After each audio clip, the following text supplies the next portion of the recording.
चित्रकूट से निकलने के बाद सबसे पहले हम जाएंगे बारसूर। बारसूर एक ऐसा स्थान है जहाँ पर गांव में चारों तरफ बहुत प्राचीन लगभग 4 से 5 दर्जन मंदिर है वहाँ पर। इसमें एक गणेश जी का बहुत प्रसिद्ध मंदिर है और एक बत्तीसा मंदिर है। चित्रकूट से बारसूर के ही मार्ग में पड़ते हैं 2 वाटरफॉल, मेंद्री घूमर और तामड़ा घूमर। चूँकि मेंद्री घूमर मेन रोड से ही लगा हुआ है इसलिए हम वहाँ पर जाकर रुके। हाल तो बंद हो गया, पानी अद्भुत ही सुंदर स्थान है, लेकिन यहाँ पर पानी नहीं है। अभी बरसात ना होने के कारण वाटरफॉल में पानी नहीं है।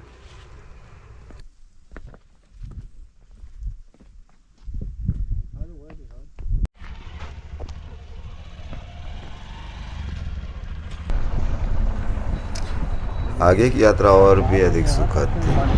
पूरे रास्ते भर घाटियाँ थी और घने जंगल।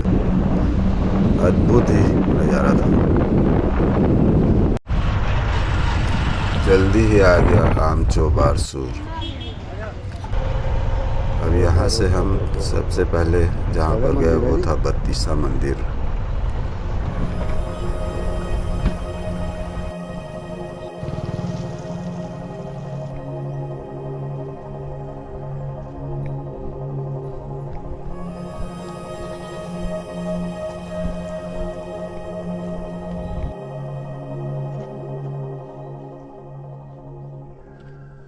इस मंदिर की विशेषता है इसमें जो 32 पिलर है इसलिए इसका नाम बत्तीसा पड़ा। इसका निर्माण हुआ है आपका 11वीं और 12वीं शताब्दी में निर्माण हुआ है।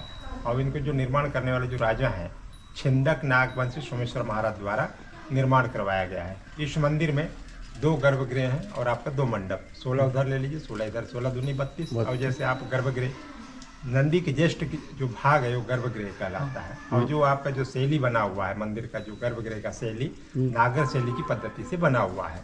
आप देख रहे हैं ये मंडप स्थापत्य कला का अनुपम नमूना उल्लेखित किया गया है। अधिकांश जैसे आप मंदिरों में जाते हैं तो सिर्फ एक ही गर्भगृह रहता है, तो यहाँ पे 2 गर्भगृह का ऐसा किंवदंती बताया गया है। फर्स्ट जैसे गर्भगृह में स्वयं छिंदक नागवंशी जो राजा थे सोमेश्वर देव, वो आराधना किया करते थे, इसलिए वीर सोमेश्वराय के नाम से प्रसिद्ध है फर्स्ट गर्भगृह में। और सेकंड गर्भगृह में उनकी रानी आराधना किया करती थी, गंग देवी नाम उनका था, तो गंग देवी न कह के वीर गंगाधराय के नाम से संबोधित किया जाता है। और जैसे आप देख रहे हैं नंदी जी क्या विश्राम अवस्था में है, नहीं तो अधिकांश सीधा शिव जी को ही निहारते हैं। तो ये किंवदंती ऐसा बताया गया है जैसे भस्मासुर शिव जी उनको वरदान दे के जाके छिप गए गर्भगृह के अंदर। उसके बाद उनके पीछे पीछे भस्मासुर आ गए। भस्मासुर गए तो ये बैठे हुए थे नंदी जी, तो ये एक आँख से शिव जी को देख रहे हैं, एक आँख से भस्मासुर को देख रहे हैं, कहीं भस्मासुर मेरे ऊपर भी हाथ न रख दे और मैं भस्म न हो जाऊँ। ऐसा है किंवदंती जो नंदी जी का, नहीं तो ये क्या है सीधा शिव जी को ही निहारते हैं। और ये नंदी के जस्ट बगल में आपका कलश है। कलश क्या मंदिर के शिखर में रहता है, शिखर नहीं होने की वजह से नीचे स्थापित किया गया है। और ये जो नंदी है ग्रेनाइट का बना हुआ है और ये जीवंत कलाकारी किया गया है, जबरदस्त कार्विंग है। और जो आप देख रहे हैं ये जो पिलर भी बिल्कुल सिंगल, बिल्कुल ही वहाँ से लेकर आपका यहाँ तक बिल्कुल सिंगल है। और बेसाल्ट पत्थर के नाम से जाना जाता है पिलर। शायद इसको बताते हैं सर, वही है कि इस मंदिर को 6 मासी रात में निर्माण हुआ है। अच्छा। तो 6 मासी अधिकांश जैसे मंदिर जो बने रहता है 6 महीने में जो बना है, तो सिर्फ गुम्बद शायद नहीं बनवा या नहीं बनाते थे, ऐसा है। वो शिव जी का जो स्ट्रक्चर देख रहे हैं आप लोग ना, उसमें श्री यंत्र का स्वरूप दिया हुआ है, वो भी ग्रेनाइट से बना हुआ है, जलहरी। और उसका स्ट्रक्चर 3 लेयर में अलग अलग है, पहला दूसरा तीसरा 3 लेयर अलग अलग है। और उसमें ये किंवदंती बताया गया है कि इस किसी 32 पिलरों में उससे जलहरी को 360 डिग्री मूव करते हैं तो गुप्त द्वार खुल जाता था, और दूसरी जलहरी को यथाशीघ्र फिर उसको मूव करते हैं तो गुप्त द्वार बंद हो जाता था। ये जो गुप्त द्वार माई श्री दंतेवाड़ा तक कॉन्टेक्ट है। और जो बारसूर में 147 मंदिर और 147 तालाब से सुसज्जित है। बारसूर बाणासुर के नाम से विख्यात है।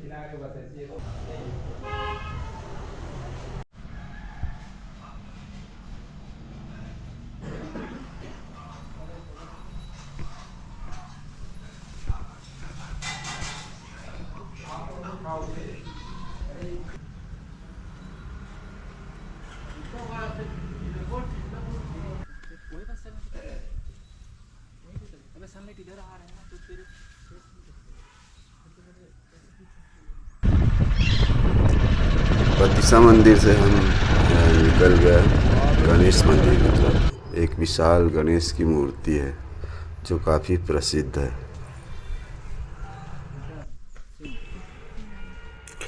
आसपास शिव मंदिर है छोटे छोटे जो जीर्ण शीर्ण अवस्था में, लेकिन वहाँ पर शिवलिंग अभी भी है।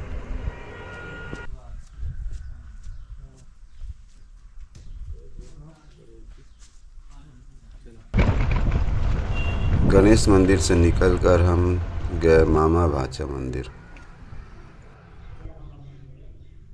वैसे ऊपर से लेना। हाँ आरती तेरे को बताई थी। मैं ले देती हूँ, ठीक है मेरा ऊपर से ऐसे नीचे करके मस्त आएगा।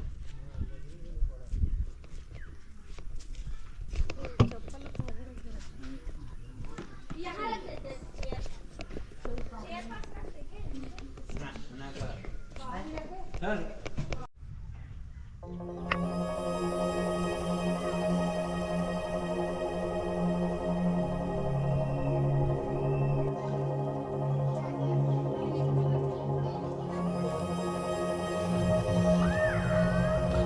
बारसूर में कई स्थान हैं देखने के लिए, लेकिन हमने केवल 3 ही स्थान का चयन किया था।